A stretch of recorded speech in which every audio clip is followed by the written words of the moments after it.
أعوذ بالله من الشيطان الرجيم. بسم الله الرحمن الرحيم.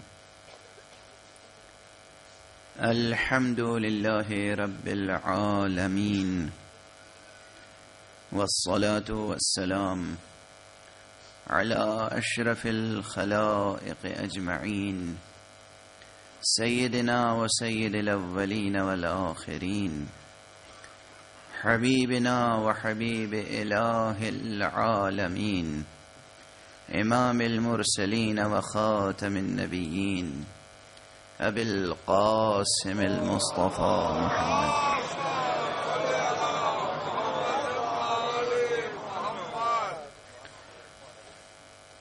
وعلى أهل بيته الطيبين الطاهرين الهداة المهديين المعصومين المظلومين، واللعنة الدائمة على أعداء الدين أجمعين.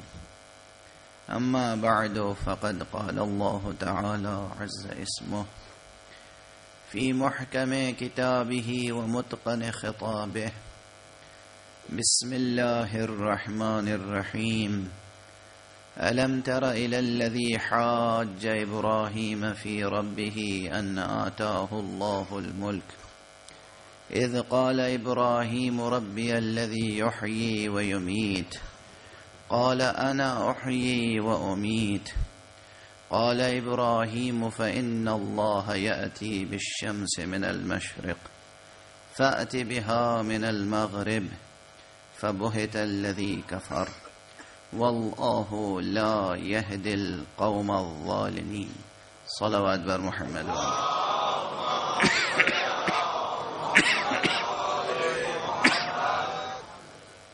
ایک مرتبہ اور بلندتر صلوات محمد.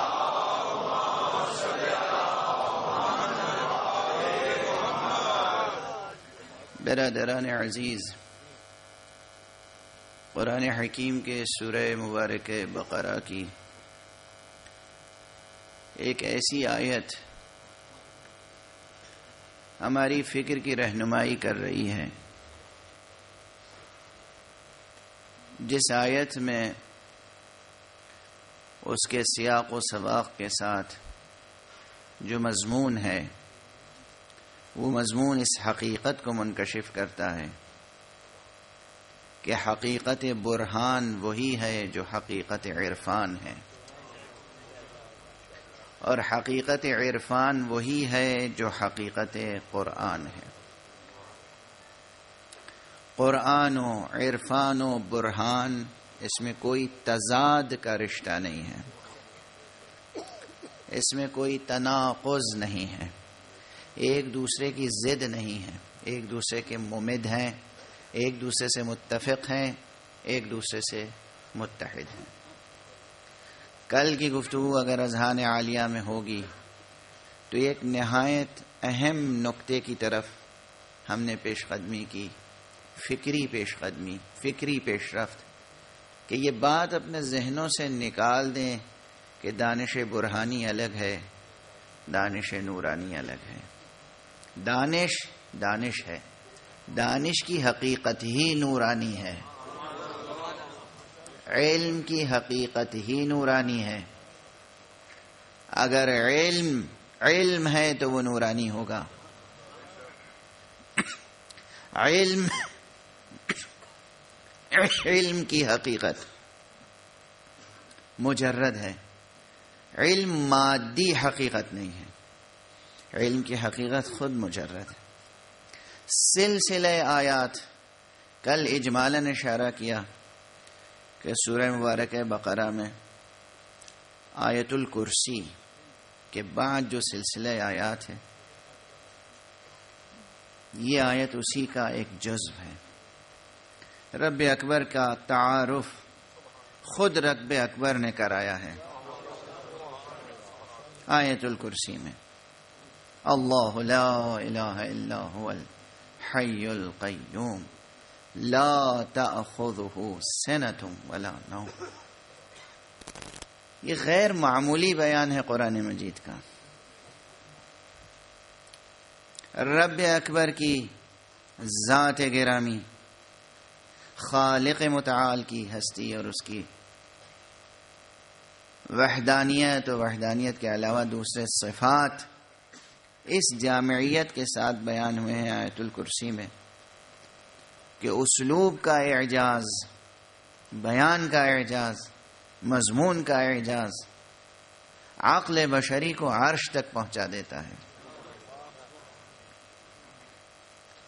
اسی سلسلے آیات میں بات آگے بڑھتی ہے، ذات گرامی حق سبحانہ و تعالی کے تعارف کے بعد انسان کے اختیار کی طرف اشارہ کیا گیا ہے اور اللہ کی ولایت کی طرف اشارہ کیا گیا ہے۔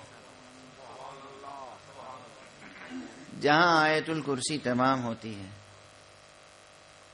خدا کی قدرت و عظمت، اس کے علم، اس کے احاطے کے بیان کے بعد جو آیت آتی ہے وہ لا اکراہ فی الدین قد تبین الرشد من الغی فمن یکفر بالطاغوت ویؤمن باللہ فقد استمسک بالعروۃ الوثقی لا انفصام لها واللہ سمیع علیم۔ لا اکراہ فی الدین سے جو آیت شروع ہوتی ہے بالکل آیت الکرسی کے بعد ہے کہ اللہ سبحانہ و تعالی کی یہ ذات ہے، اللہ لا الہ الا هو الحی القیوم سے لے کر علی العظیم تک، یہ ہے اللہ کی ذات۔ اس کے بعد کہا جاتا ہے اب یہ ذات، یہ حقیقت تم پر آشکارا ہوئی۔ جب یہ حقیقت تم پر آشکارا ہو گئی تو اب جبر کیا رہ گیا؟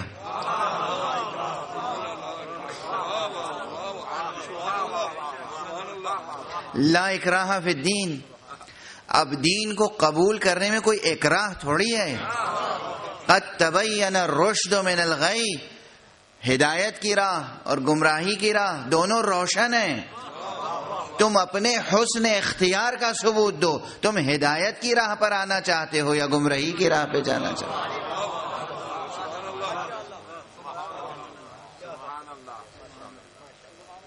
اسی لیے میں عرض کرتا ہوں اسلوب قرآن مجید عقیدوں کا پابند بنانا نہیں ہے، اسلوب قرآن مجید حقیقتوں کو تسلیم کرانا ہے۔ یہ یاد رکھیے گا ہمیشہ کہ عقیدے جہل پہ مبنی بھی ہو سکتے ہیں، عقیدے مغالطوں پہ مبنی بھی ہو سکتے ہیں، عقیدے علم پہ مبنی بھی ہو سکتے ہیں۔ قرآن مجید صرف حقائق کی طرف بلاتا ہے اور کہتا ہے جب حقیقتیں روشن ہو جائیں تو شرافت انسانی کا تقاضا یہ ہے کہ سر تسلیم خم کر۔ یہ اللہ ہے، اللہ لا الہ الا هو الحی القیوم لا تاخذہ سنۃ ولا نوم لہ ما فی السماوات وما فی الارض۔ یہ اللہ ہے، تمہاری عقل قبول کرتی ہے یا نہیں؟ یہ اللہ ہے۔ اگر یہ حقیقت تمہارے سامنے منکشف ہو گئی، آشکارا ہو گئی، اس کو تسلیم کرو، یہ تمہاری شرافت نفس ہے۔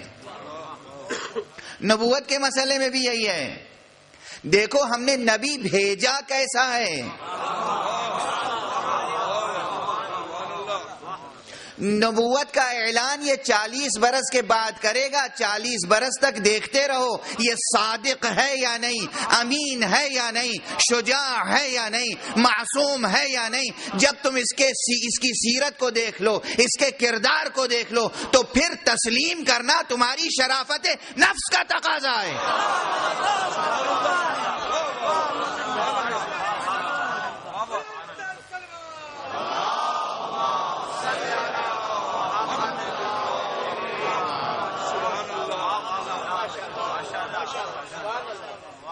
یہ اللہ، یہ تسلیم کرو، یہ رسول ہے، یہ تسلیم کرو۔ جس ترتیب سے پروردگار عالم نے عقل بشری کو بلندیوں کا سفر طے کرایا ہے، یہ اللہ ہے؟ عقل تمہاری تسلیم کرتی ہے تو تسلیم کرو. لا اکراہ فی الدین، جبر نہیں. یہ رسول ہے. کیسا رسول ہے؟ کیسا رسول ہے کہ خود بھیجنے والے کو ناز ہے. جہاں جہاں ہمارے رسول کا تذکرہ ہے قرآن مجید دیکھ لیجیے، وہاں پروردگار نے رسول کا تعارف کرانے سے پہلے اپنی ذات پہ ناز کیا ہے. هو الذی بعث فی الامیین رسولا، وہی ہے وہ ذات جس نے امیین میں ایسا عظیم رسول بھیجا.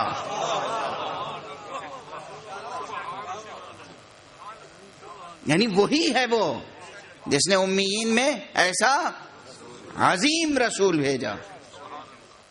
آپ پوچھئے گا ہم سے کہ عظیم کا لفظ اضافہ کیوں کر دیا؟ ایک چھوٹا سا مسئلہ ہے. عربی زبان تو پڑھتے نہیں ہیں مسلمان، لیکن عربی زبان اگر پڑھ لیں تو فائدہ بہت ہوگا. پہلے بھی کبھی کہہ چکا ہوں، اگر عربی زبان پڑھ لیں تو سب سے بڑا فائدہ کیا ہوگا معلوم ہے؟ جاہل مولوی گمراہ نہیں کر پائیں گے.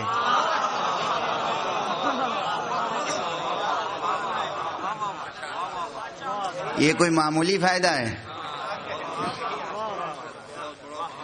اگر مسلمان عربی زبان پڑھ لیں تو سب سے بڑا فائدہ تو ایک یہ ہے کہ جاہل لوگ گمراہ نہیں کر پائیں گے. وہ تو میں نے یوں ہی کہہ دیا جاہل مولوی، ورنہ مولوی جاہل نہیں ہوتا، جاہل مولوی نہیں ہوتا.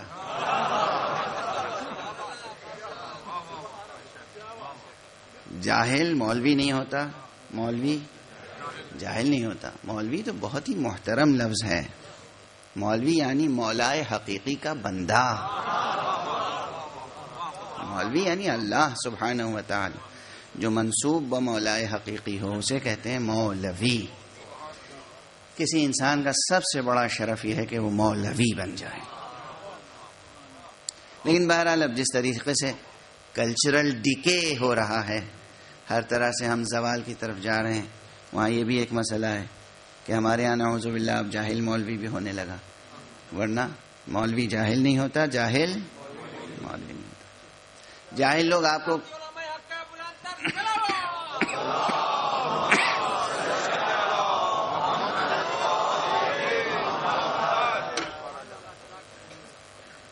جاہل آپ کو گمراہ نہیں کر سکیں گے. یہ عربی زبان سیکھنے کا پہلا فائدہ ہے.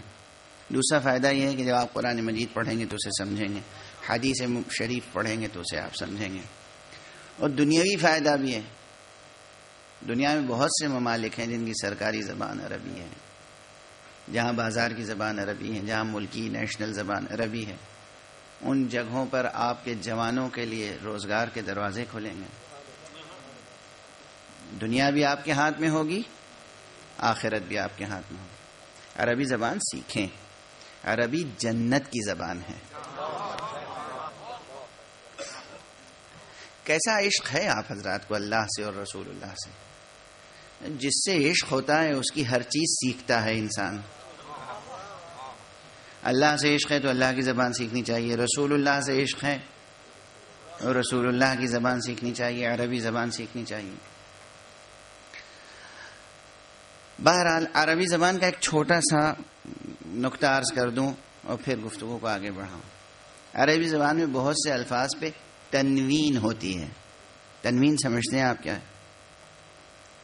تنوین بچوں کو سکھایا جاتا ہے مکتب میں. جب پہلا قاعدہ پڑھایا جاتا ہے 2 زبر 2 زیر 2 پیش، اس کو تنوین کہتے ہیں. کیوں تنوین کہتے ہیں؟ اس لیے کہ جب وہ 2 زبر 2 زیر 2 پیش ہوتا ہے تو وہ زبر کی آواز تھوڑی نکلتی ہے، آخر میں نون کی آواز نکلتی ہے. یہ نہیں کہ زبر کی آواز اور کھینچ کر پڑھی جائے 2 زبر میں، ایسا نہیں ہوتا ہے. زیر کی آواز کھینچ کر پڑھی جائے 2 زیر میں، ایسا نہیں ہوتا ہے. پیش کی آواز کھینچ کر پڑھی جائے 2 پیش میں، ایسا نہیں ہوتا ہے. وہ ایک نون ہوتا ہے جو لکھا نہیں جاتا، صرف تلفظ میں آتا ہے. اس کو کہتے ہیں تنوین. جیسے کتابو، اس پہ ایک الٹا پیش اور لکھ دیں گے تو ہو جائے گا کتابن، وہ بن نون کی آواز آئی نا آخر میں.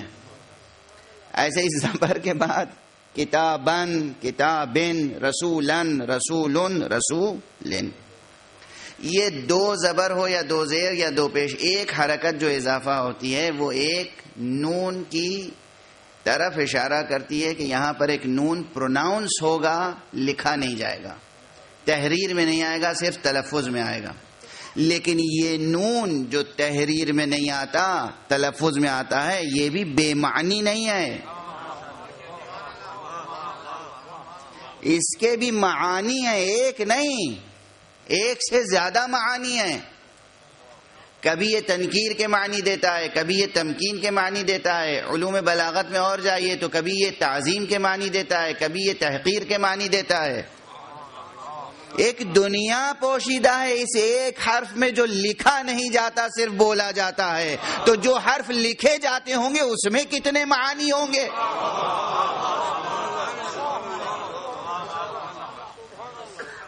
عربی زبان کی تہذاری، عربی زبان کی بلاغت، اللہ اکبر. تو کہیں کہیں یہ جو تنوین آتی ہے یہ تحقیر کے لیے آتی ہے، کہیں تعظیم کے لیے آتی ہے.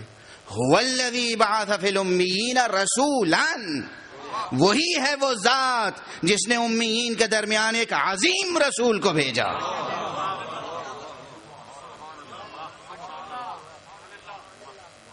تو اس نے اپنی ذات پہ ناز فرمایا، اپنی ذات کو پیش کیا تو عقل بشری کو پہلے متوجہ کیا، رسول کو پیش کیا تو عقل بشری کو متوجہ کیا، رسول کے بعد سلسلہ آگے بڑھا. رسول کے بعد سلسلہ آگے بڑھے گا، نہیں بڑھے گا تو دین مکمل نہیں ہوگا. یہ ممکن نہیں ہے کہ اللہ رسول بھیجے اور وصی رسول کا تعین کسی اور پر چھوڑ دے. ممکن نہیں ہے، یہ غیر برہانی بات ہے، یہ غیر منطقی بات ہے. آپ کا یہ دنیاوی ملک ہے، ہر جگہ ایک افسر ہوتا ہے، ایک اس کا نائب ہوتا ہے، کلیکٹر ہوتا ہے، ڈپٹی کلیکٹر ہوتا ہے، کمشنر ہوتا ہے، ڈپٹی کمشنر ہوتا ہے، سیکریٹری ہوتا ہے، جوائنٹ سیکریٹری ہوتا ہے، ڈپٹی سیکریٹری ہوتا ہے. تو کیا ایسا ہوتا ہے کہ کمشنر تو حکومت نے مقرر کر دیا اور عوام الناس سے کہا کہ ڈپٹی کمشنر تم خود ہی مقرر کر لینا؟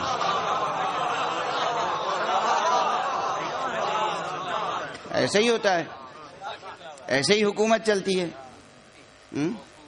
وزیر اعظم تو ہم مقرر کر رہے ہیں، نائب وزیر اعظم تم لوگ خود ہی مقرر کر لینا. پھر کیا حشر ہوگا امت کا، قوم کا، نیشن کدھر جائے گی، ملک کہاں جائے گا، ملت کدھر جائے گی. یہ عقلی باتیں ہیں، دو دو چار کی طرح. کل جہاں تقریر ختم ہوئی تھی یہ برہانی باتیں. برہان کسے کہتے ہیں؟ دلیل کو. دلیل، برہان، یہ دو دو چار کی طرح کی باتیں ہیں. اللہ سبحانہ و تعالی نے رسول خود بھیجے، نبی اللہ نے بھیجے. تمام دنیا مل کر کسی کو نبی بنانا چاہے نہیں بنا سکتی، تمام کائنات مل کر کسی کو رسول بنانا چاہے نہیں بنا سکتی. اسی طریقے سے جس طرح تمام کائنات مل کر کسی کو شریک باری تعالی بنانا چاہے نہیں بنا سکتی. کسی میں یہ صلاحیت نہیں ہے کہ وہ شریک باری تعالی بن سکے. اسی شرح کائنات میں یہ صلاحیت نہیں ہے کہ کسی کو رسول اللہ بنا دے یا نبی اللہ بنا دے. اور جس طریقے سے کائنات کے لوگوں میں یہ صلاحیت نہیں ہے کہ وہ کسی کو نبی اللہ یا رسول اللہ بنا دیں، اسی طرح کسی میں یہ اتھارٹی نہیں ہے کہ وہ کسی کو ولی اللہ بنا دے.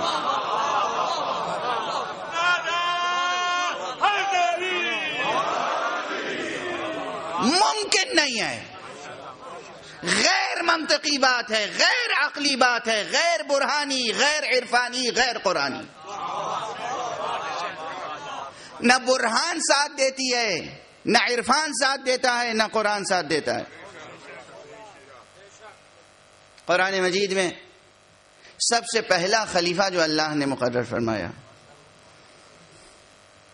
حضرت آدم علی نبینا وعلیہ الصلاۃ والسلام. ان کے لیے جو آیت ہے، لیکن میں بلا سبب عربی گرامر کے حوالے نہیں دیتا. جو آیت ہے وہ کیا ہے؟ انی جاعل فی الارض خلیفہ. یہ ایک بیان قرآنی ہے. دیکھیے کہ یہ بیان قرآنی بیان برہانی ہے یا نہیں. یہ بیان قرآنی بیان برہانی ہے یا نہیں. ہماری عقل کیا کہتی ہے؟ اللہ نے کائنات بنائی ہے، تمام ولایت ذات اللہ سبحانہ و تعالی میں منحصر ہے. ولایت تکوینیہ، ولایت تشریعیہ سب ذات الہی میں منحصر ہے. کیوں منحصر ہے اس کی ذات میں؟ اس لیے کہ وہ خالق ہے. سادہ سی بات ہے، وہ خالق ہے. خالق ہونے کی بنا پر وہی ولایت رکھتا ہے. ذہن میں تازہ کر لیجئے وہ پرانی مثال. باپ اپنے بیٹے پہ کیوں ولایت رکھتا ہے؟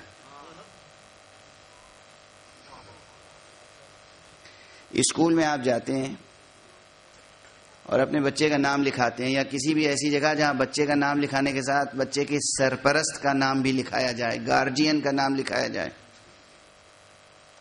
اگر آپ نے لکھ دیا کہ میں والد ہوں تو پھر گارجین کا سوال ختم ہو جاتا ہے.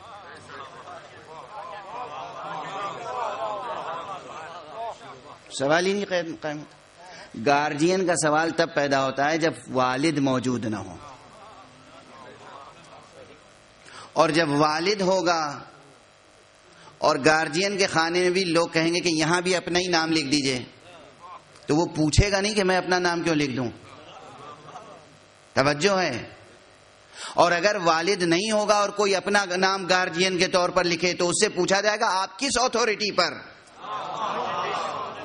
اپنے کو اس بچے کا گارجین قرار دے رہے ہیں؟ کیا اس کے والد نے آپ کو اس کا سرپرست بنایا ہے، یا قانون اسلامی آپ کو اس کا سرپرست قبول کرتا ہے؟ فرض کیجئے والد زندہ نہیں ہے تو قانون اسلامی کے تحت جو سرپرست ہوگا وہ سرپرست ہوگا. ایسا نہیں کہ کوئی بھی کھڑا ہو جائے اور کسی کا بھی سرپرست بن جائے.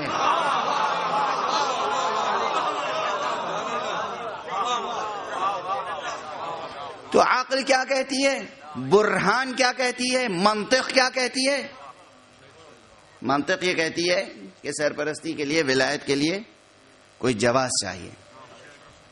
جواز خالقیت کے ساتھ یا والد ہونے کے ساتھ ذاتن، والد ذاتن ولی ہوتا ہے. کیوں ذاتن ولی ہوتا ہے؟ اس لیے کہ وہ والد ہے. خالق ذاتن ولایت رکھتا ہے اس لیے کہ وہ خالق ہے.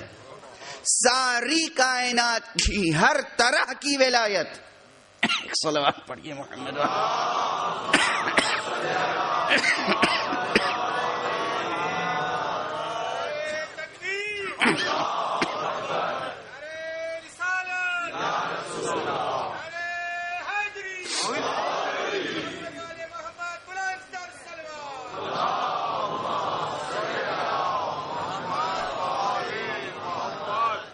ساری کائنات کی ہر طرح کی ولایت منحصر ہے ذات باری تعالی میں.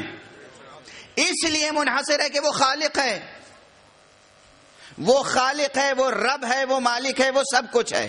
اس لیے ولایت اس کی ذات میں منحصر ہے. وہ اعلان فرمائے گا جس کے لیے انی جاعل فی الارض خلیفہ.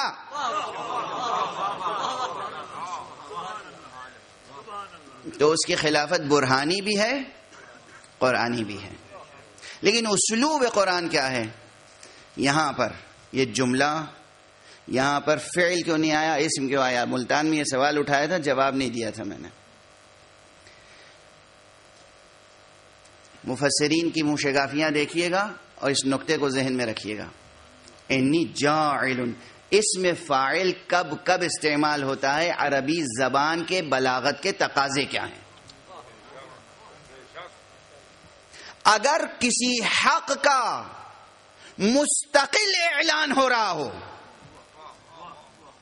ایک مستقل اصول بیان ہو رہا ہو، تو پھر جملہ اسمیہ استعمال ہوتا ہے، جملہ فعلیہ استعمال نہیں ہوتا.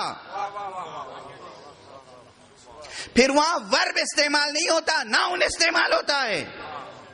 پروردگار صرف جناب آدم کی خلافت کا تذکرہ نہیں کر رہا ہے، اسی ضمن میں ایک برہانی اصول بیان کر رہا ہے کہ میں ہوں جو زمین پر خلیفہ بنانے والا ہوں. میرے علاوہ کبھی کسی زمان میں کسی مکان میں کسی کو یہ حق حاصل نہیں ہے کہ وہ خلیفہ بنا سکے.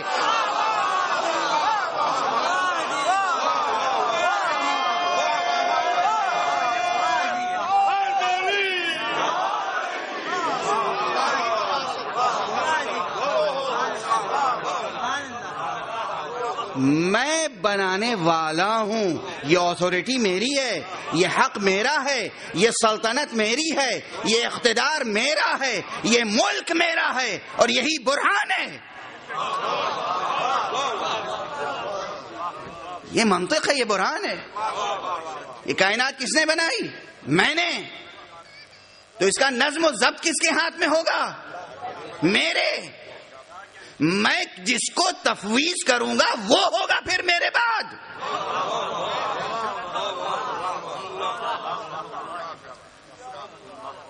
انی جاعل فی الارض خلیفہ، یہ کلیہ بیان ہو رہا ہے. میں ہوں زمین پر خلیفہ بنانے والا. اس جملے میں کہیں آدم کا ذکر ہے؟ آدم کی خلافت کے ضمن میں ایک اصول بیان ہو گیا ہمیشہ کے لیے.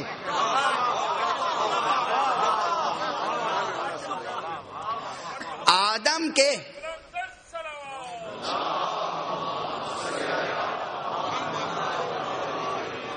حضرت آدم کی خلافت کے بیان کے ضمن میں ایک مستقل اصول کا بیان ہوا ہے.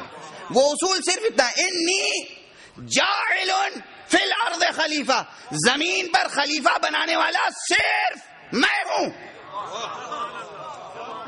اسی لیے جب سوال آیا کہ کیا ایسے کو بنائے گا جو زمین پر فتنہ برپا کرے اور خوریزی کرے، تو جواب کیا دیا؟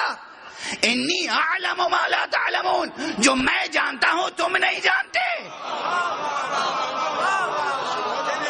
میں جانتا ہوں کسے بناؤں گا کسے نہیں بناؤں گا. جسے میں بناؤں گا وہ فتنہ برداز نہیں ہوگا، جسے میں بناؤں گا وہ خون ریزی کرنے والا نہیں ہوگا. صلوات پڑھ دے محمد و آل محمد.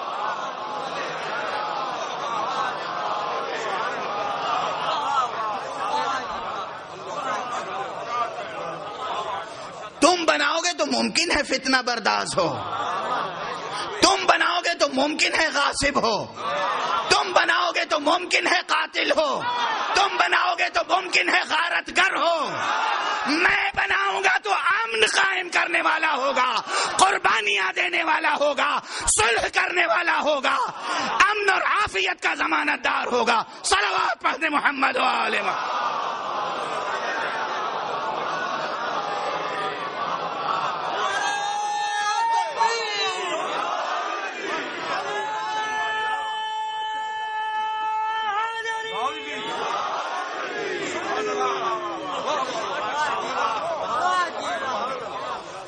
دیکھیے برہان و قرآن ساتھ ساتھ ہے یا نہیں؟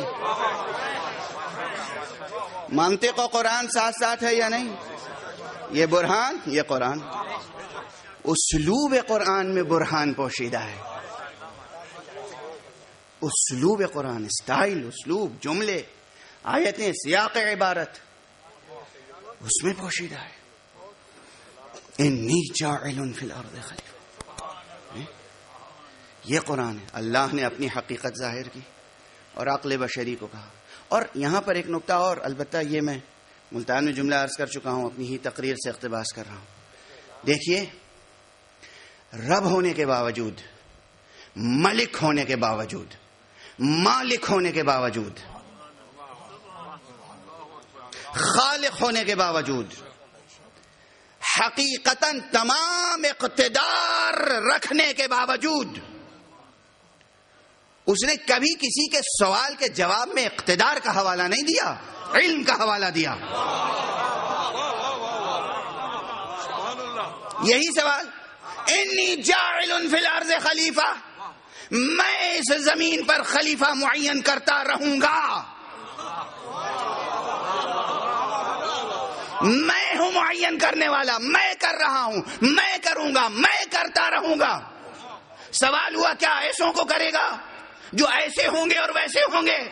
کہا نہیں، یہ جواب دیا جا سکتا اگر کوئی نظام جبر ہوتا، جابر ہوتا، صرف قہار ہوتا، صرف اپنے غرور اقتدار میں ہوتا تو وہ کہتا میری دنیا، میں مالک ہوں، میں جسے چاہے بناؤں، تم کون ہوتے ہو سوال کرنے والے؟ مگر وہ رؤوف ہے، وہ رحیم ہے، وہ رب ہے، وہ علیم ہے، وہ حکیم ہے، اس نے اقتدار کا حوالہ نہیں دیا کہ انی اعلم ما لا تعلمون، علم کا حوالہ دیا تاکہ ذہن بشری مطمئن ہو جائے۔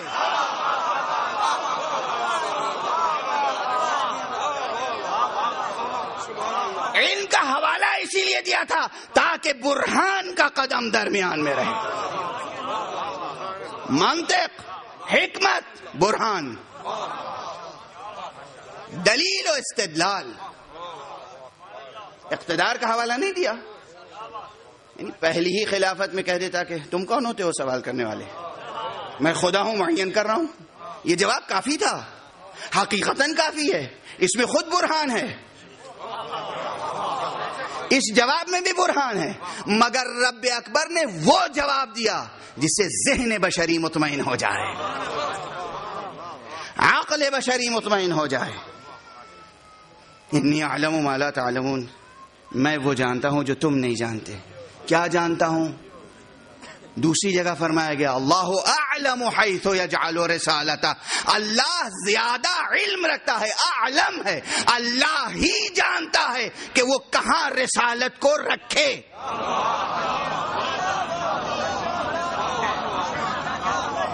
یہ فقرہ کس کا ہے؟ قرآن کا۔ اللہ اعلم حیث یجعل رسالتہ، اللہ ہی علم رکھتا ہے کہ وہ کہاں رسالت رکھے، کہاں نبوت رکھے، کہاں ولایت رکھے، اپنا عہدہ کہاں رکھے، کہاں نہ رکھے۔ کنجکاوی ہو، جستجو ہو، سوال ہو تو آگے بڑھو۔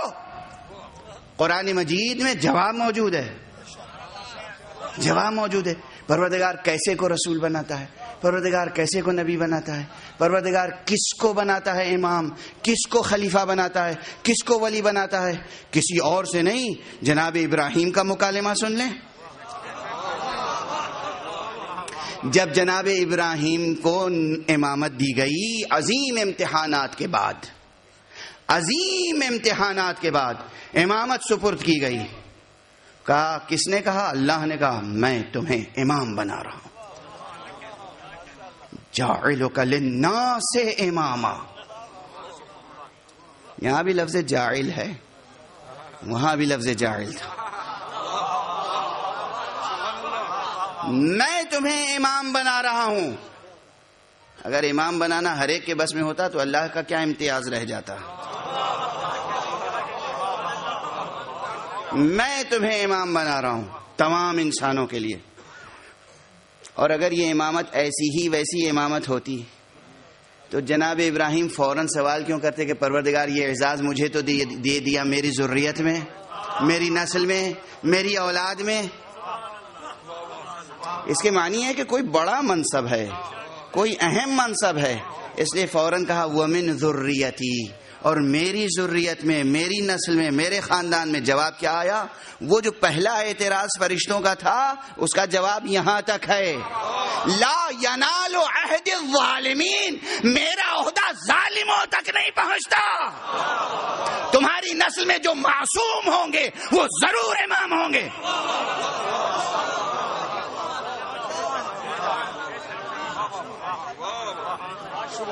برہان برہان سے ملی ہوئی ہے، دلیل دلیل سے ملی ہوئی ہے، منطق منطق سے ملی ہوئی ہے۔ استدلال کی کڑیاں دیکھ رہے ہیں آپ؟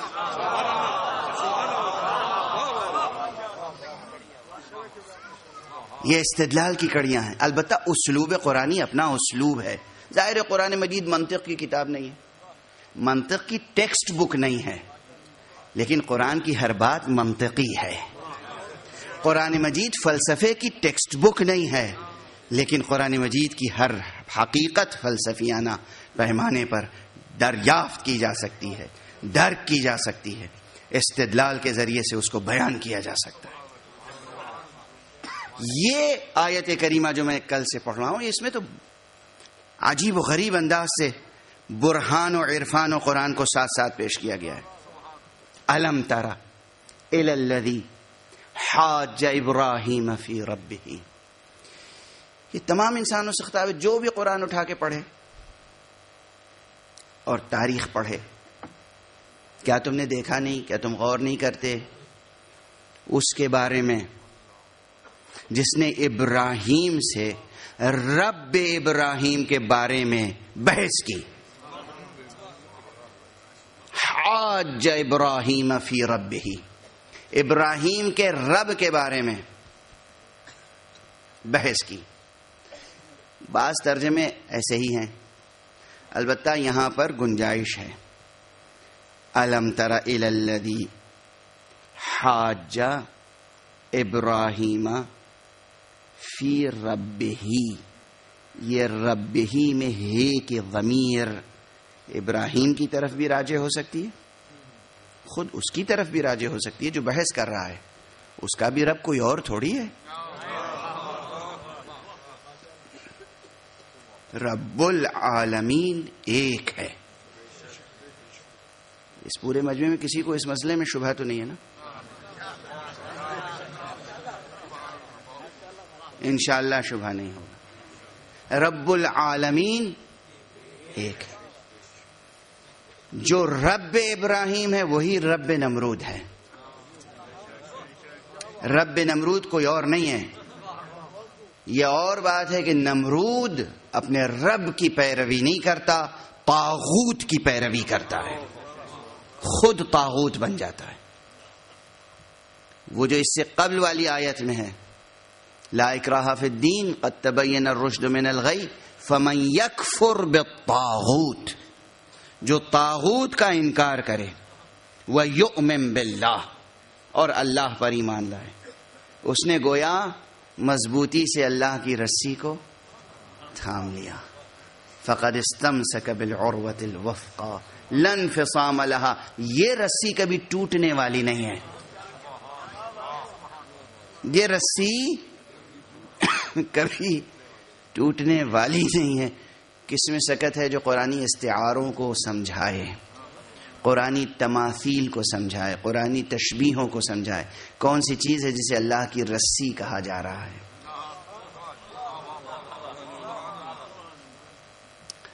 یہاں طاغوت کے انکار کو ایمان کی شرط قرار دیا گیا. اس کے بعد والی آیت میں اللہ ولی الذین آمنوا یخرجہم من الظلمات الی النور. اللہ ولی ہے ان کا جو ایمان لانے والے ہیں، انہیں وہ ظلمات سے نور کی طرف لاتا ہے. ولایت الہیہ کا دائرہ دیکھیے. اللہ سبحانہ و تعالی کیا کرتا ہے؟ جو ایمان لاتا ہے اسے ظلمتوں سے ظلمات جمع ہے، نور ایک ہے، ظلمات سے نور کی طرف لاتا ہے. اللہ ولی الذین آمنوا یخرجہم من الظلمات الی النور والذین کفروا. اور جنہوں نے کفر اختیار کیا ان کی سرپرستی کون کرنے لگتے ہیں؟ طاغوت. کفر کی سرپرستی ہمیشہ طاغوت کرتا ہے. طاغوت یعنی وقت کی سرکش قوتیں، سرکش لوگ،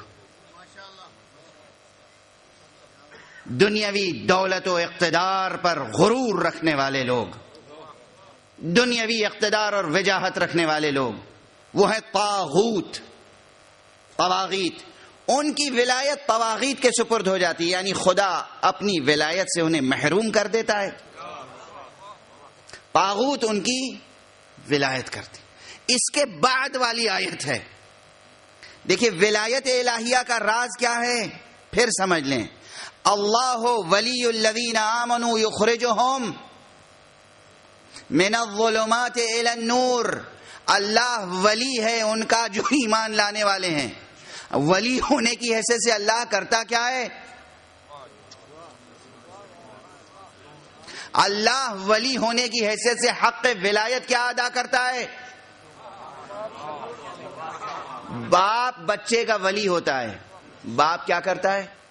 بچے کو اچھا نام دیتا ہے, اچھی تعلیم دیتا ہے, اچھا رشتہ دیتا ہے.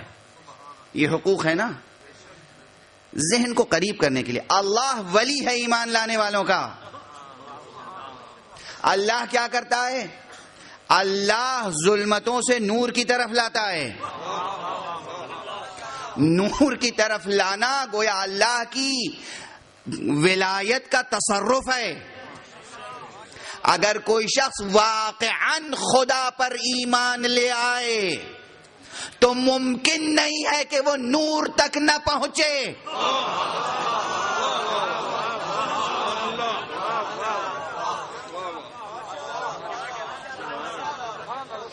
ممکن نہیں ہے کہ نور تک نہ پہنچے. اللہ پر ایمان لائے اور اس نے نور تک پہنچایا. اگر خدا پر ایمان نہیں لائے, اگر اپنی خودی, اپنی انانیت, سرکشی, نافرمانی میں مبتلا رہے یا خدا کے علاوہ کسی اور اقتدار کو تسلیم کر لیا تو پھر نور کا سرچشمہ بند ہو جائے گا. پھر ظلمتیں ہی ظلمتیں ہیں.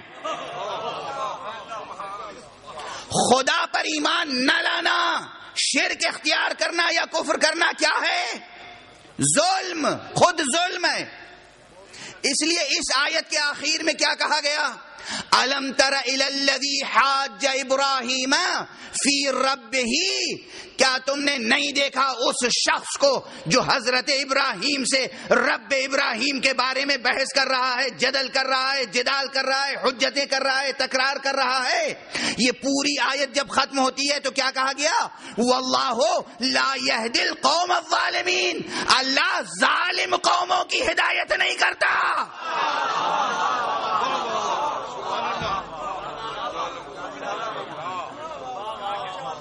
کڑی سے کڑی ملی ہوئی ہے یا نہیں؟ برہان, منطق ہیں, برہان, قرآن, عرفان. اب آیت کے سہارے سے تھوڑی دور اور چلیں. کیا تم نے نہیں دیکھا؟ ہر فرد بشر سے یہ گفتگو ہے کہ ابراہیم و نمرود کی گفتگو تاریخ میں محفوظ ہے. کیا تم نے غور نہیں کیا اس پر کہ جب نمرود ابراہیم سے بحث کر رہا تھا رب ابراہیم کے بارے میں, کب؟ اذ قال ابراہیم ربی الذی یحیی و یمیت, میرا رب وہ ہے جو زندہ کرتا ہے اور مارتا ہے. اس کے پہلے ذرا سا ایک اشارہ کر دوں, گفتگو تفصیل سے کل کروں گا. عجیب آیت ہے. الم تر الی الذی حاج ابراہیم فی ربہ ان آتاہ اللہ الملک, یہ ٹکڑا بھی ہے درمیان میں کہ اللہ نے اسے اقتدار عطا کیا ہے. نمرود کو اقتدار حاصل تھا, حاکم وقت تھا, بادشاہ تھا, ظالم تھا, جابر تھا, خدائی کا دعوے دار تھا. خدا کہتا ہے کہ اسے اقتدار کس نے دیا ہے؟ اللہ نے. ان آتاہ اللہ الملک, اللہ نے اسے ملک دیا ہے اور اس بنا پر وہ ابراہیم سے بحث کر رہا ہے.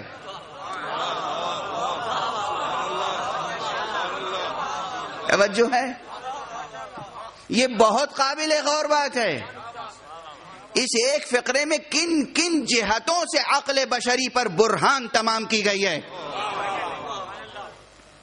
اللہ نے اسے اقتدار دیا ہے اور یہ اللہ ہی کے بارے میں بحث کر رہا ہے. یہاں پر ایک بڑی فصل ہے جسے اس وقت چھوڑ رہا ہوں, صرف اشارہ کر کے آگے بڑھ گیا. یہاں پہ بڑے مسائل فلسفیانہ پیدا ہوں گے. کیا ہر ایک کو اللہ ہی اقتدار دیتا ہے؟ اور اگر اللہ اقتدار دیتا ہے تو پھر جائز اقتدار اور ناجائز اقتدار میں فرق کے کیا معنی ہے؟ کتنی بڑی بحث یہاں پوشیدہ ہے. اگر اس بحث پر ابھی گفتگو شروع کروں تو تقریر کا رخ مڑ جائے گا, اس لیے ابھی رہنے دیے. بس سوال ذہن میں پرورش پائے نا, سوال بھی تو پرورش پائے. یہ لطف الہی ہے جو ذہنوں میں سوال پیدا کرتا ہے. سوال انسان کے، اللہ نے سانچا ذہن کا ایسا بنایا ہے کہ اس میں سوال پیدا ہو. سوال پیدا ہوگا تب تو اس در پہ جاؤ گے جہاں سلونی سلونی کی صدا آ رہی ہے.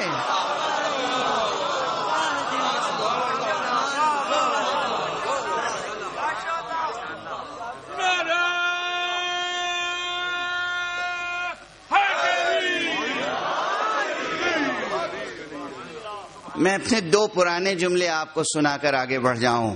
قرآن اللہ سبحانہ و تعالی نے ایسی صنعت میں نازل کیا ہے کہ قرآن لینے کے بعد انسان محمد سے بے نیاز نہیں ہو سکتا. اور انسان کو اللہ نے ایسا بنایا ہے، ذہن انسانی ایسا بنایا ہے کہ اگر انسان اپنی فطرت سلیمہ پہ قائم رہے تو علی سے کبھی بے نیاز نہیں ہو سکتا.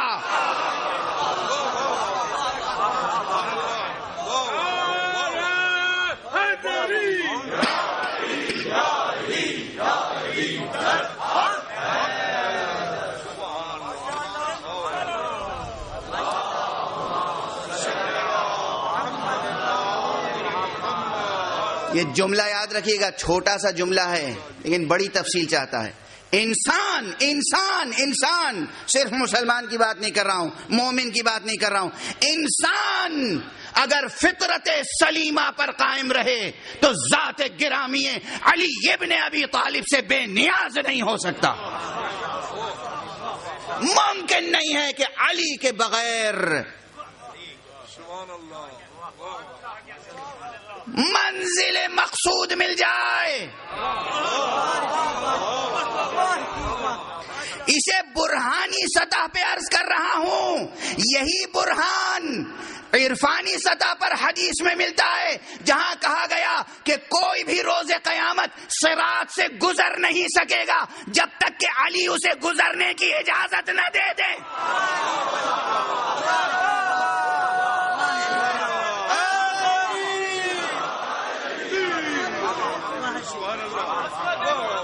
وہ عرفانی بیان ہے، یہ برہانی بیان ہے.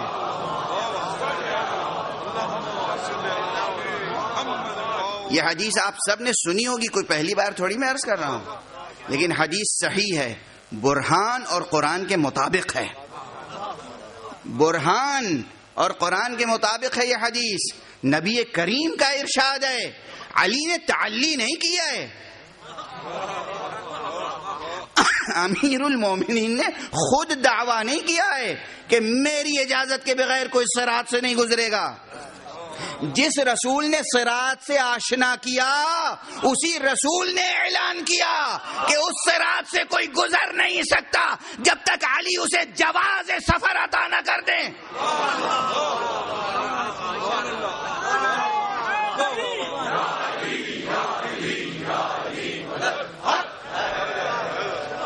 عزیزو، میں طالب علمانہ ذمہ داری سے عرض کر رہا ہوں، یہ حدیث ضعیف نہیں ہے، درست ہے، صحیح ہے، مطابق عقل ہے، مطابق منطق ہے، مطابق برہان ہے، مطابق قرآن ہے.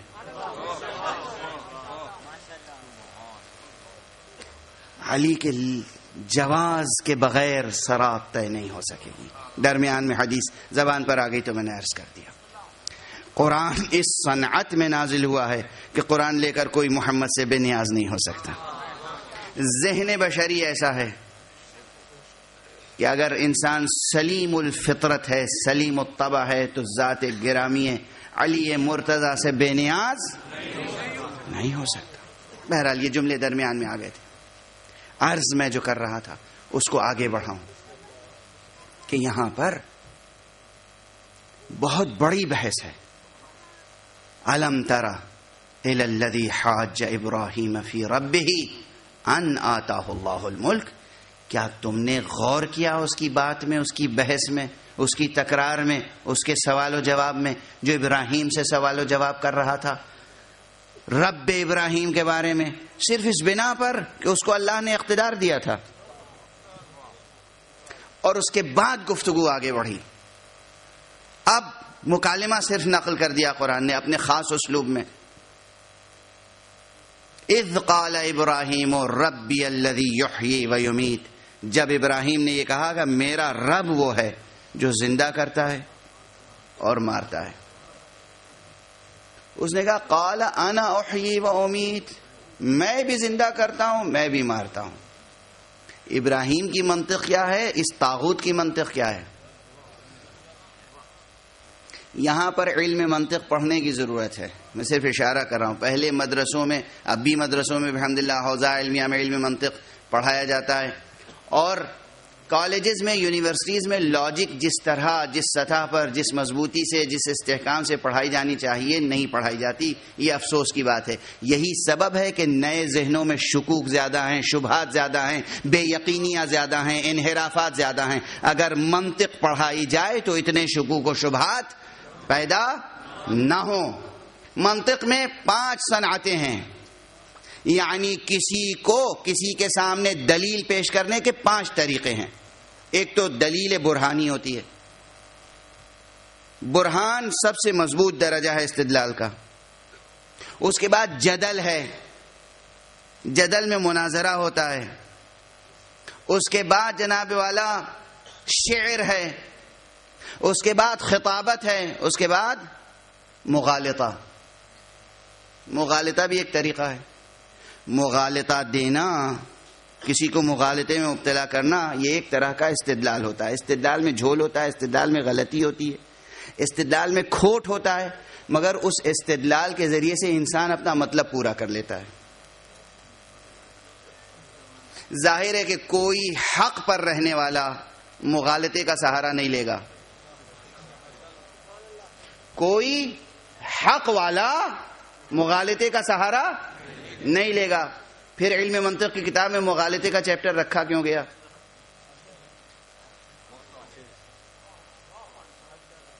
مغالطے کی ضرورت پڑتی ہے. انسان کی فکری قوت کو آزمانے کے لیے مغالطے میں مبتلا کیا جاتا ہے. انسان کی منطقی قوت کا امتحان لینے کے لیے مغالطہ بھی دیا جاتا ہے کہ دیکھیں مغالطے اور برہان میں فرق کرنے کی صلاحیت اس میں ہے یا نہیں. امتحان اور آزمائش کے لیے مغالطے کا استعمال ایک مثبت استعمال ہے. باطل مقاصد کو حاصل کرنے کے لیے مغالطے کا استعمال غلط استعمال ہے. جناب مغالطے میں ہوتا کیا ہے کہ کسی ابہام سے کام لے لیا جائے.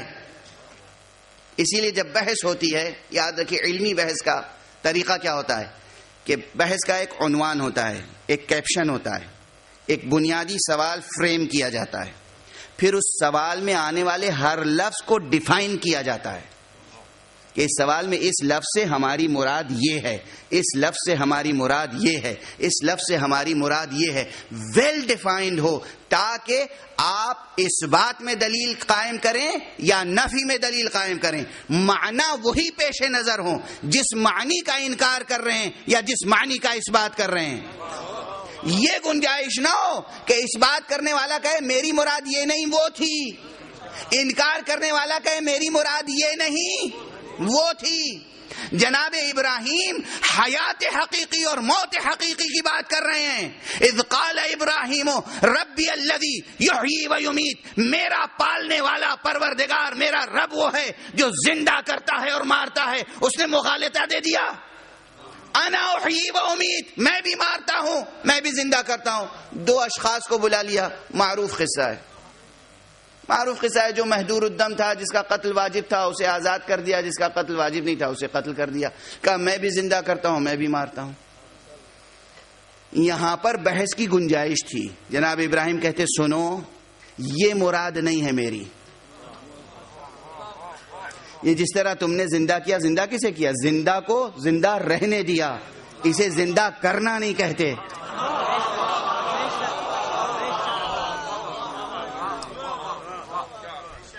ایک شخص جسے زندگی کا حق تھا اسے قتل کر دیا. اسے مارنا نہیں کہتے، یہ تو جرم ہے. اسے مارنا نہیں کہتے. بحث بہت ممکن تھی یہاں پر، لیکن یہ بھی ایک اسلوب ہوتا ہے کہ جب مخاطب مغالطے کا سہارا لے، کج بحثی پر اتر آئے، کٹ حجتی پر اتر آئے، تو اسلوب بدل کے ایسا جواب دیا جاتا ہے کہ مبہوت ہو کر رہ جائے. جناب ابراہیم نے اسلوب بدل دیا. یہاں بھی یہ نہیں کہ جناب ابراہیم اس کے جواب سے قانع ہو گئے، نہیں، قانع نہیں ہوئے، ساکت نہیں ہوئے. آیت کو سمجھیں. جناب ابراہیم نے فرمایا ربی الذی یحیی و یمیت، میرا رب وہ ہے جو زندہ کرتا ہے مارتا ہے. اس کا کوئی جواب کسی کے پاس نہ تھا، نہ ہے، نہ ہوگا. رب ہے جو مارتا ہے، رب ہے جو جلاتا ہے. صرف کبھی کبھی یہ ہوتا ہے کہ رب جنہیں اپنی طرف سے صاحب منصب بناتا ہے وہ ان کے ذریعے سے بھی کسی کو جلاتا ہے، کسی کو مارتا ہے. وہ کبھی عیسیٰ کو حق دے دیتا ہے کہ مردے کو زندہ کرو، کبھی علی میں قوت دے دیتا ہے.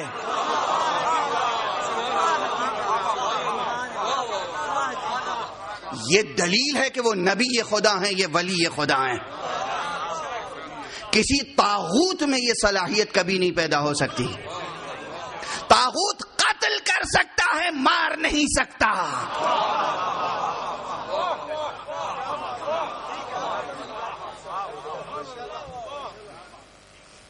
یہ بحث اپنی جگہ، ابھی یہاں بہت گنجائش ہے گفتگو کی.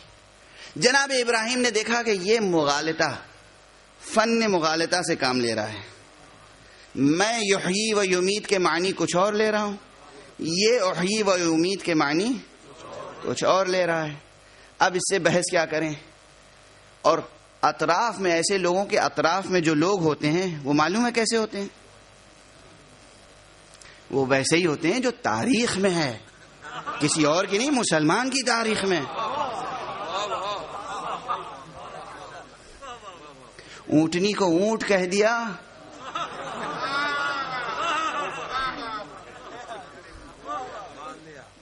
تو سب نے مان لیا. اور جب مدعی نے کہا سرکار یہ اونٹنی ہے، اونٹ نہیں ہے، کہا تم کوفے میں نہیں شام میں ہو، یہاں جتنے کہیں گے اونٹی کہیں گے، کوئی اونٹنی نہیں کہے گا. یہ تاریخ ہے، عبرت آموز، عبرت آموز.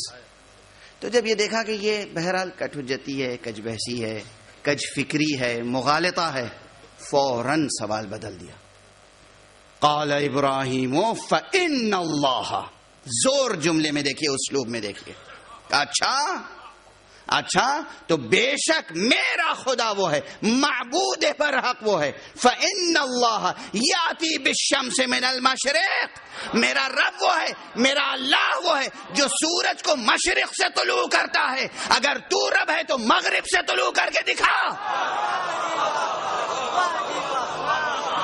فبہت الذی کفر، جس نے کفر کیا تھا مبہوت ہو گیا، ساکت ہو گیا، زبان بند ہو گئی. کس ذریعے سے؟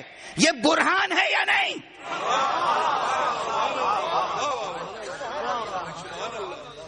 جناب ابراہیم نے تلوار کھینچی اس کے سامنے کہ خبردار، جس رب کو میں منوا رہا ہوں اسے مان لو. کل کیا بحث تھی؟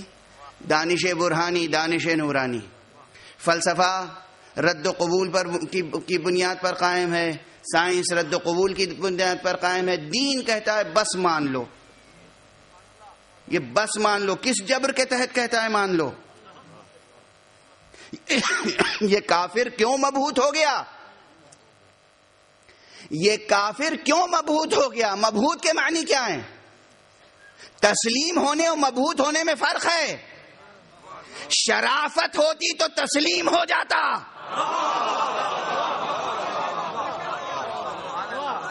کافر تھا تو مبہوت ہو کر رہ گیا. یعنی برہان وہ ہے جس کا جواب نہیں ہے. جواب نہ ہونے کے باوجود چونکہ نفس میں شرافت نہیں ہے اس لیے تسلیم نہیں ہوتا، مبہوت ہو جاتا ہے. قرآن نے تو ایک مثال نمرود کی دی ہے، ہم تو روزانہ ایسی مثالیں دیتے ہیں. ہم علی کی حجت ہونے پہ دلیلیں پیش کرتے ہیں، ہمارا مقابل تسلیم نہیں ہوتا، مبہوت ہو جاتا ہے.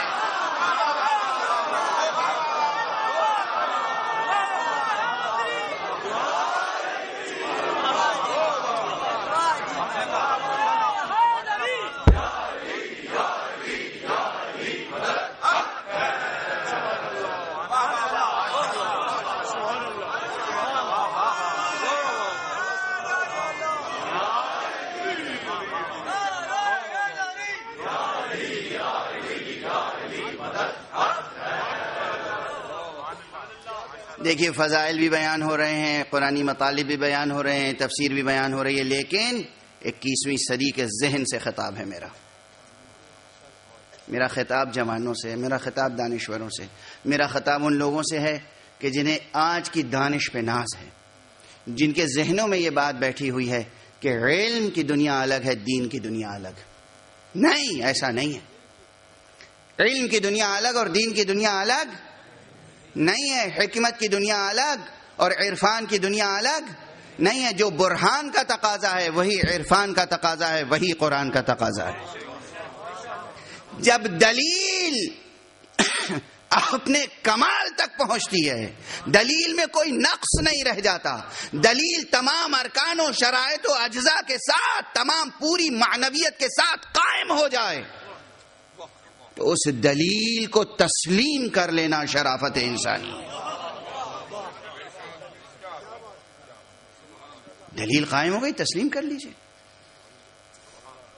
دنیا تو ایسی ہے کہ خود جو دلیل قائم کرتی ہے اس کو بھی نہیں تسلیم کرتی۔ میں کیا عرض کروں، بہت کچھ کہنے کا دل چاہتا ہے مگر خاموش رہ جاتا ہوں۔ نظام ولایت کا کل تذکرہ آ گیا تھا تو میں نے عرض کیا تھا بھئی کوئی اصول ہونا چاہیے، کوئی کلیہ ہونا چاہیے، کوئی ایک نظریہ ہونا چاہیے، جزیات میں اختلاف کرتے رہیے۔ اب کہہ لینے دیجئے۔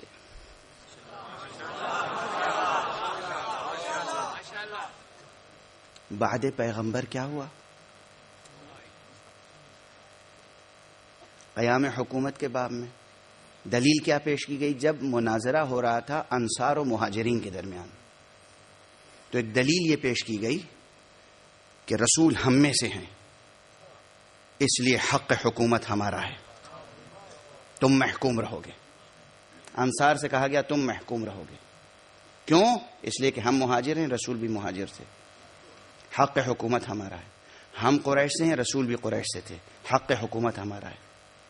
یعنی جس خاندان سے ہمیں اسی خاندان سے رسول ہیں، اس لیے حق حکومت ہمارا ہے۔ وہاں یہ بات کہی گئی، گویا یہ ایک برہان دی گئی، ایک دلیل دی گئی، خود ہی دی تھی نا یہ دلیل۔ اور جب امیر المومنین سے کہا گیا آپ بیعت کیجئے، امیر المومنین نے کہا کس بنیاد پر؟ آپ کس بنیاد پر؟ میں کیوں نہیں؟ کہ ایک خاندان میں نبوت و خلافت نہیں ہو سکتی۔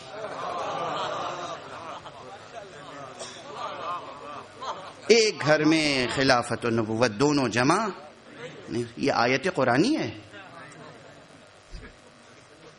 یہ کوئی آیت قرآنی ہے کہ ایک خاندان میں خلافت و نبوت جمع نہیں ہو سکتی؟ قرآن مجید کی کوئی آیت ہے؟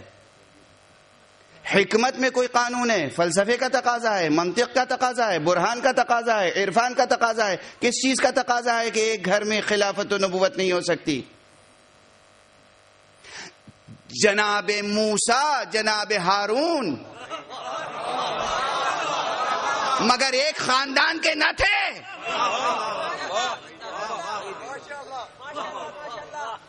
جناب موسیٰ اور جناب ہارون مگر ایک خاندان کے نہ تھے؟ سورہ مبارکہ طٰہٰ پڑھیے کس تفصیل سے ہے۔ جناب موسیٰ کی دعا فرماتے ہیں رب اشرح لی صدری ویسر لی امری واحلل عقدۃ من لسانی یفقہوا قولی واجعل لی وزیرا من اہلی ہارون اخی اشدد به ازری وشرکه فی امری کی نسبحک کثیرا ونذکرک کثیرا وکنت بنا بصیرا۔ پورا سلسلے آیات پڑھیے۔ پیغمبر خدا ہیں جناب موسیٰ، اولو العزم ہیں، صاحب کتاب ہیں، کہتے ہیں پروردگار میرا وزیر میرے اہل میں سے قرار دے، کسی اور کو نہیں، میرے بھائی کو۔ اگر خدا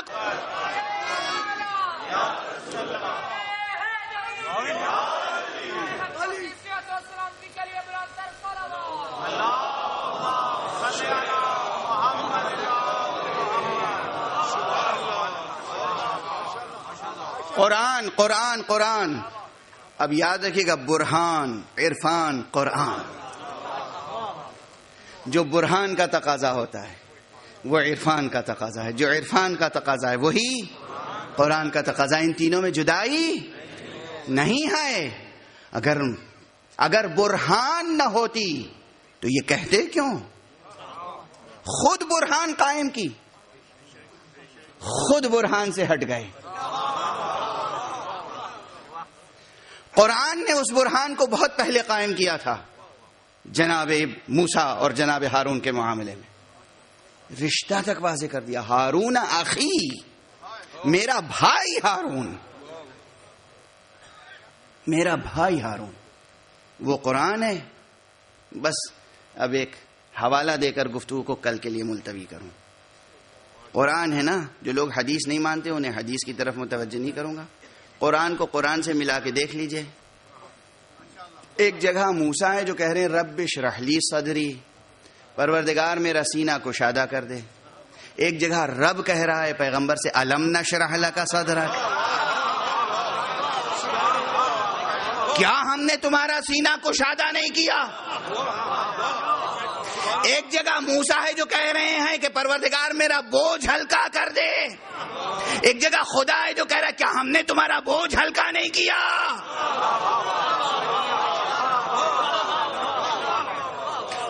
قرآن کو قرآن سے ملا کر پڑھ لیں اور پھر دیکھیں برہان و قرآن میں وحدت ہے یا نہیں, عرفان و قرآن میں وحدت ہے یا نہیں. اس کے بعد حدیث پڑھیں جہاں پیغمبر نے فرمایا یا علی انت منی بمنزلت ہارون من موسیٰ, اے علی تیری منزلت مجھ سے وہ ہے, تیری نسبت مجھ سے وہ ہے جو ہارون کو موسیٰ سے تھی.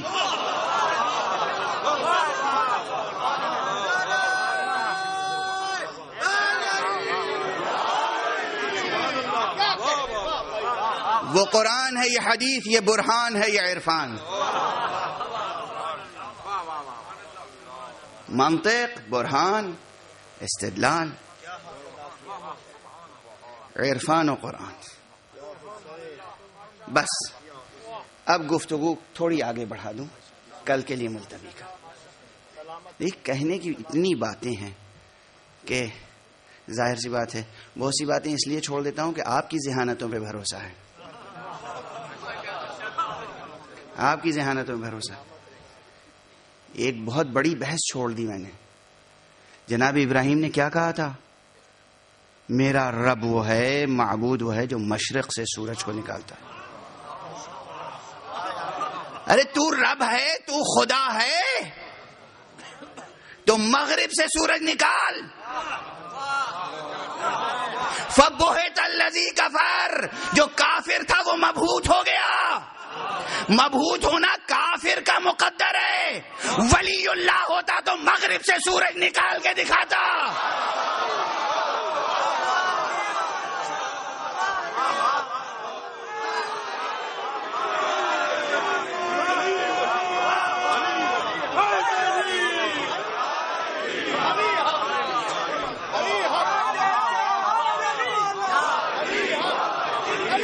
یہ نعرہ بہت پسند ہے مجھے, علی حق.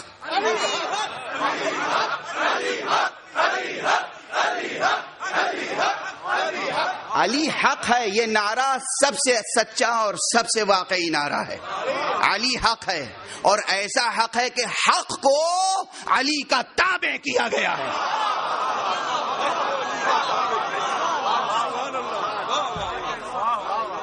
رسول نے دعا کی ہے اللہم ادر الحق حیثما دار علی, پروردگار حق کو ادھر موڑ دے جدھر علی مڑ جائیں. اب ہم یہ تھوڑی دیکھیں گے کہ حق کہاں ہے, اب ہماری مشکل آسان ہو گئی. منطق پڑھیں, فلسفہ پڑھیں, حکمت, برہان, یہ استدلال, وہ استدلال, ہم تو دیکھ لیتے ہیں علی کدھر ہیں.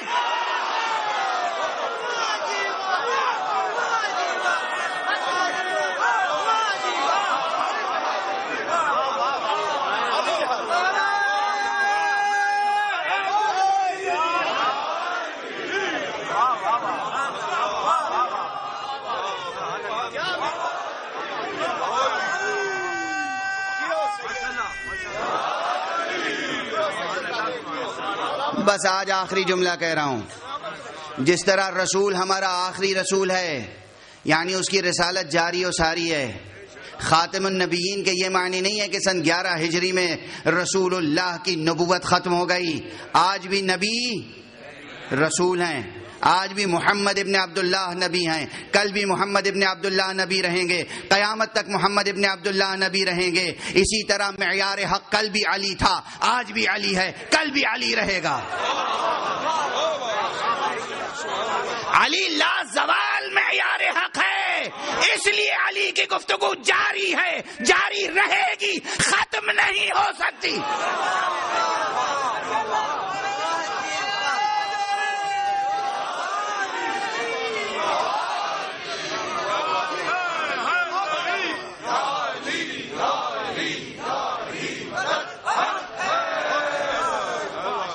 باتیں سمجھ میں آتی ہیں؟ یہ برہان ہے جو میں عرض کر رہا ہوں, یہ برہان ہے. جو لوگ کہتے ہیں کب تک علی علی کیجئے گا, سبحان اللہ, واہ واہ, کیا اچھی فکر ہے, کیا مغالطہ دینے کی کوشش ہے, کیا نمرودیت ہے.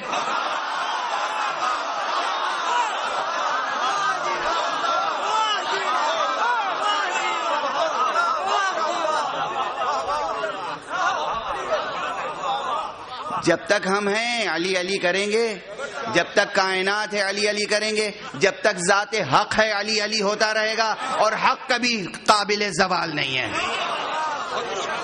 ارے ہم تو دنیا میں بھی علی علی کریں گے, آخرت میں بھی علی علی کریں گے, صراط پہ بھی علی علی کریں گے, بہشت میں بھی علی علی کریں گے. جنہیں علی علی پسند نہ ہو بہشت میں نہ جائیں.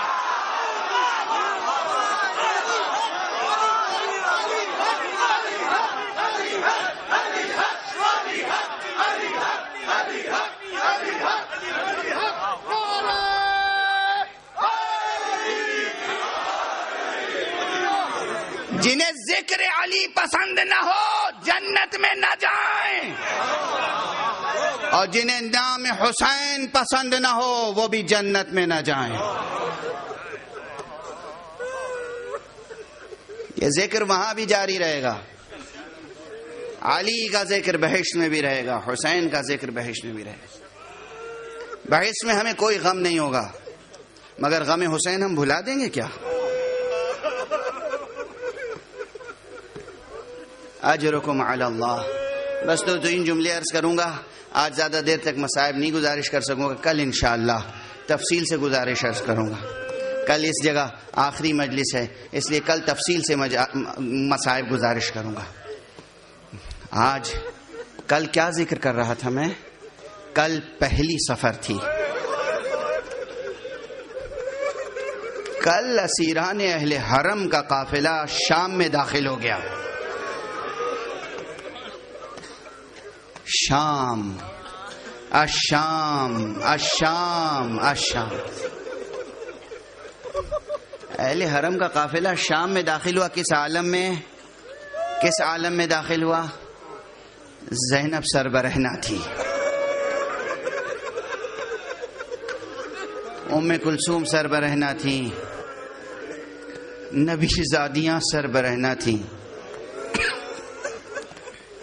اور جب دربار میں داخلہ ہوا ہے, کل گزارش کی تھی میں نے, دربار میں داخلہ زینب کے لیے سب سے بڑا امتحان تھا,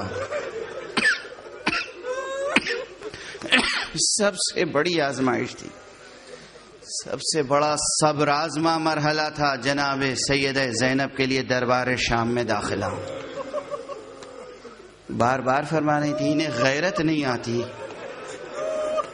اپنے رسول کے اہل حرم کو اس حالت میں دربار میں بلا رہے ہیں. بس میں کیا عرض کروں, دربار میں جب بلایا گیا ہے تو صرف یہی نہیں کہ یوں ہی بلا لیا گیا, مختلف ناقوں پہ مختلف اسیر تھے نا.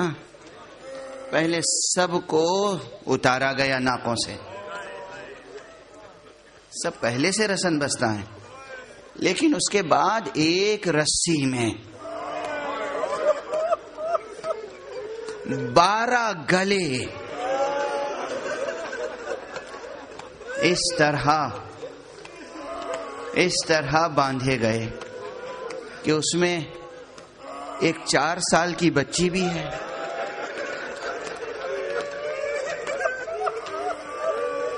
اور ایک پھوپھی زینب بھی ہے. یہ جب قافلہ دربار میں داخل ہوا ہے، حاکم لعین نے خود دیکھا. بس 2-3 جملے کہہ کے ختم کر رہا ہوں، پڑھنے کی شکل نہیں رہ گئی. حاکم لعین نے خود دیکھا تو اس 4 سال کی بچی سے کہا کہ میں تجھے دیکھ رہا ہوں، کبھی ایک پاؤں اٹھا لیتی ہے، کبھی دوسرا قدم اٹھا لیتی ہے، کیا سبب ہے؟ یہ سوالات بھی اذیت دینے کے طریقے ہیں. اس بچی نے کہا کہ دیکھتا نہیں ہے، ہم ایک رسن میں بالا گلے بندھے ہوئے ہیں، میرا قد سب سے چھوٹا ہے، اور اسی میں میری پھوپھی زینب ہے، اسی میں ام کلثوم ہے، اسی میں رباب ہیں، اسی میں لیلا ہیں. کیسے ممکن ہے کہ میں راحت سے کھڑی ہو جاؤں؟ کیسے ممکن ہے کہ راحت سے کھڑی ہو جاؤں؟ اس کیفیت میں دربار میں آئے ہیں. اور بس یہی کیفیت نہیں ہے، اذیت کے کتنے سامان ہیں. یہ 4 سال کی بچی کون ہے؟ حسین کے سینے پہ سونے والی بچی ہے. حسین کے سینے پہ سونے والی بچی ہے. ادھر رسن بستا ہے اور ادھر سامنے تخت کے نیچے ایک تشت میں بابا کا سر رکھا.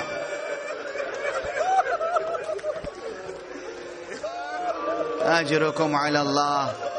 یہ روایت پڑھنے کی مجھ میں سکت رہ نہیں جاتی، مجھ سے پڑھی نہیں جاتی کبھی یہ روایت، مگر مجبوراً پڑھتا ہوں تاکہ جہاں تک آواز جا رہی ہے وہ مسلمان، وہ انسان سنے، سوچے، غور کرے اور تاریخ کا مطالعہ کرے. یہ مرثیہ نگاروں نے نہیں لکھا، یہ نوحہ لکھنے والے شاعروں نے نہیں لکھا، یہ تاریخ میں موجود ہے. کیا موجود ہے تاریخ میں؟ کہ دربار شام میں یزید اللعین تخت پر تھا، نیچے سر مبارک حسین تھا، یزید کے ہاتھوں میں ایک عصا تھا، ایک چھڑی تھی، جس سے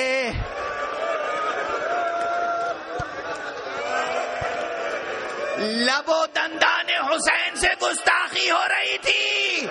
دربار میں موجود ایک صحابی نے تڑپ کے کہا، او یزید، یہ گستاخی نہ کر، میں نے اپنی آنکھوں سے رسول اللہ کو دیکھا ہے جو ان لب و دندان کو بوسہ دیا کرتے.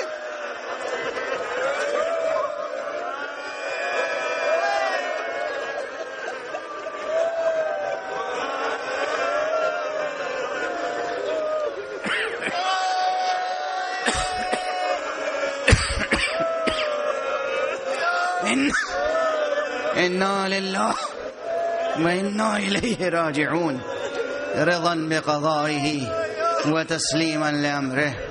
پروردگار معبود، ہماری اس ناچیز اور مختصر عبادت عزا کو قبول فرما. پروردگار ہمیں علوم قرآن اور معارف اہل بیت سے آشنا فرما. پروردگار ملت اسلامیہ کو تہذیب آل محمد کے سانچے میں ڈھال دے.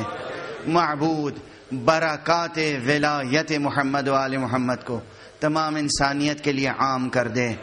پروردگار ہمیں زندگی دی ہے تو عزادارانہ زندگی عطا فرما. پروردگار ہمارے سینوں میں چراغ توحید روشن فرما. ہمارے ہاتھوں میں ہمیشہ دامن ختم نبوت رہے. ہمارے قدم ہمیشہ صراط مستقیم ولایت علی ابن ابی طالب پر گامزن رہیں. پروردگار حضرت ولی عصر کو اذن ظہور عطا فرما اور ان کے ہاتھوں سے اپنی رحمت و رافت و عدالت کا پرچم لہرا.